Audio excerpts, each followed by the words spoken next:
कहते हैं दूध का जला छाछ भी फूक फूक कर पीता है। आखिर तिब्बत में इतनी बड़ी तैयारी क्यों कर रहा है चीन? क्या भारत बड़ी प्लानिंग में है तिब्बत को लेकर? वहीं दूसरी तरफ आखिर चीन के J20 को किसने मार गिराया? चीन की पोल पूरी दुनिया के सामने खुल चुकी है। J20 को लेकर बड़ी घटना हो गई है। इसके अलावे बहुत कुछ। आइए जानते हैं इन खबरों को विस्तार से। जिस तरह से पेंगोंग झील इलाके में SFF ने अपनी कार्रवाई की है, उसके बाद से चीन चौकन्ना हो चुका है और चीन को अब ऐसा लग रहा है कि कहीं उसके हाथ से तिब्बत निकल न जाए, क्योंकि कुछ कार्यक्रम उसी दिशा में बढ़ भी रहे हैं। भारत की सीमा पर तनाव पैदा कर रहे चीन को अब अपने तिब्बत को खोने का डर सताने लगा है। संयुक्त राष्ट्र संघ में चीन की हरकतों पर 40 देशों ने मुखर होकर आलोचना करी है। जिस तरह से चीन ने हांगकांग और तिब्बत में किया है, उसके बाद चीन के व्यवहार पर सवाल उठाए जा रहे हैं।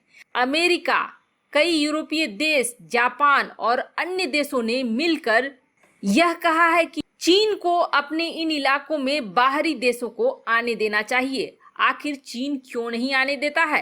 अंतर्राष्ट्रीय स्तर पर ये मामले बढ़ते चले जा रहे हैं। वैसे संयुक्त राष्ट्र संघ में चीन के वैसे प्यादे भरे पड़े हैं जो कि कर्ज लेकर डूबे हुए हैं और चीन की ही भाषा बोलते हैं।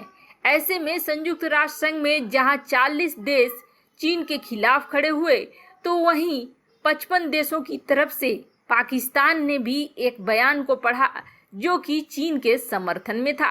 पैसे देकर समर्थन को खरीदा जा सकता है, लेकिन स्थानीय लोगों की आवाज को कैसे दबाया जाए?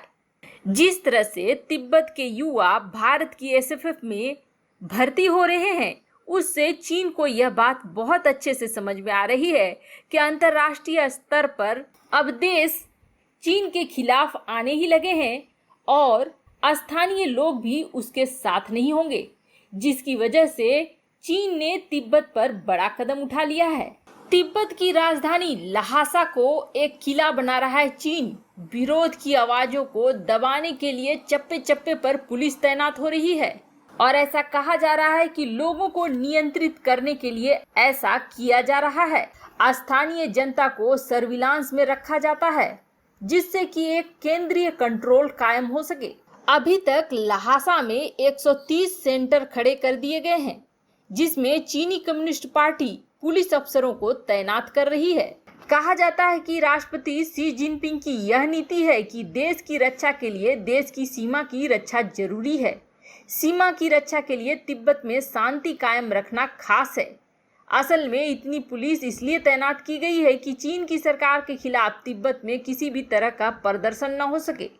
वहीं अमेरिका तिब्बत में सिक्योरिटी सेंटर्स को बढ़ते हुए देखकर परेशान है और उसका कहना है कि तिब्बत में इस तरह की कार्रवाई चीन 2 कारणों से कर रहा है। एक तो उसे भारत से डर लग रहा है और दूसरा खुद तिब्बती लोगों के दिमाग में वह भरना चाहता है कि चीन के अलावे और कोई नहीं है। वहीं दूसरी तरफ आखिर चीन के J20 को किसने मार गिराया और चीन के सुपर पावर बनने का सपना किस तरह से टूटा? क्या भारत की सीमा की तरफ से कोई कार्रवाई की गई थी? पहले तो आप जान लें कि दुनिया को J20 का खौफ दिखलाता है चीन। चेंगडू J20 पर चीन को बहुत ही ज्यादा घमंड है, क्योंकि अमेरिका के पास F-35 और F-22 रैप्टर जैसे विमान हैं और अमेरिका अपने आप को 5वीं पीढ़ी से युक्त शक्तिशाली सुपर पावर बताता है, तो चीन उसकी बराबरी करने के लिए चेंगडू J20 को अपने 5वीं पीढ़ी का लड़ाकू विमान बताता है, जो कि स्टील्थ टेक्नोलॉजी से युक्त है। वैसे ये बातें चीन कहता है। हाल ही में तुर्की लड़ाकू विमानों को खरीदना चाहता था। ऐसे में तुर्की ने चीन के J20 को लेकर भी बात करी और उसने चीन से यह कहा कि वह अपने J20 का परीक्षण एक बार तुर्की को कराए। उस समय चीन ने साफ साफ मना कर दिया तुर्की को। तब तुर्की ने यह कहा था कि मुझे J20 के मामले में कुछ झोल दिख रहा है। लगता है कि चीन की तैयारी भारत के बराबर में नहीं है। वैसे आपको बता दें, J20 को पूरी दुनिया की नजरों से छिपा कर रखता है चीन। कारण यही है कि चीन की चोरी की टेक्नोलॉजी अब उस पे भारी पड़ती दिखाई दे रही है। भारत से लगती सीमा में उसका एक लड़ाकू विमान क्रैश हो गया है। वैसे तो चीन ने यह बताया है कि पंछियों के आक्रमण की वजह से उसका यह विमान क्रैश हुआ है और जमीन से लैंडिंग करते वक्त उसके विमान के कई मुख्य कंट्रोल काम करने बंद करने लगे, जिसकी वजह से पायलट इसे संभाल नहीं पाया। लेकिन जो खबर निकल कर आ रही है वह यह है कि चीन ने भले ही अपने उस लड़ाकू विमान का नाम नहीं बताया हो, लेकिन चीन का वह लड़ाकू विमान J20 है और चीन दुनिया की नज़र में अपनी साख को कमजोर नहीं करना चाहता है।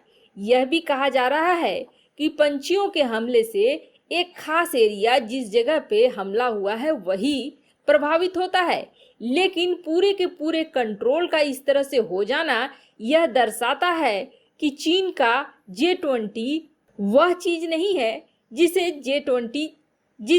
चीन दिखलाना चाहता है।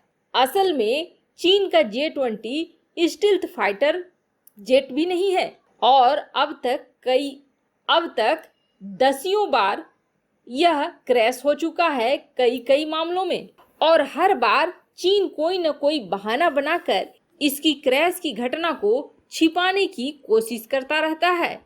और यही वजह है कि भारतीय वायुसेना से वह पंगे नहीं ले रहा है, चाहे वह जमीन पर कितनी भी घुसपैठ करे। लेकिन जिस तरह से ताइवान के एयर स्पेस पर घुस जाता है चीन, उस तरह से भारत के एयर स्पेस पर घुसने की कोशिश नहीं कर रहा है, क्योंकि बहुत अच्छे से जानता है कि वायुसेना भारत की पूरी तरीके से तैयार है चीन को धोने के लिए।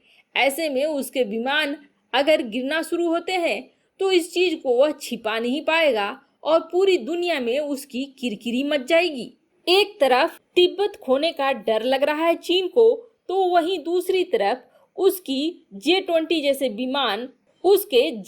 जैसे विमान क्रैश होने के बाद उसकी साख भी दुनिया में कमजोर पड़ रही है।